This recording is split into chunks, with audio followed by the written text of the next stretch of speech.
জান্নাত পাওয়া তো দূরের কথা, ঘ্রাণও পাওয়ার নসিব আমাদের হবে না যে গুনাহ করছি।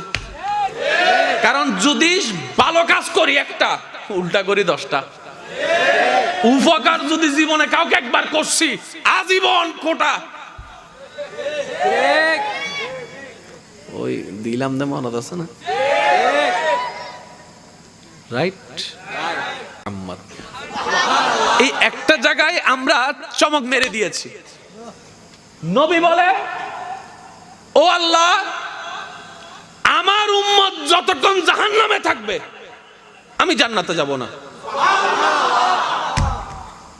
আমাদের হিসাবে আল্লাহর হিসাব পড়ে, আমাদের হিসাবে আমরা সবাই কোথায়? জোরে বলেন না। আর ওদিকে নবী দাঁড়ায় বলে, আল্লাহ আমার উম্মত জাহান্নামে থাকলে কিন্তু আমি। লাগছে নি ফেস।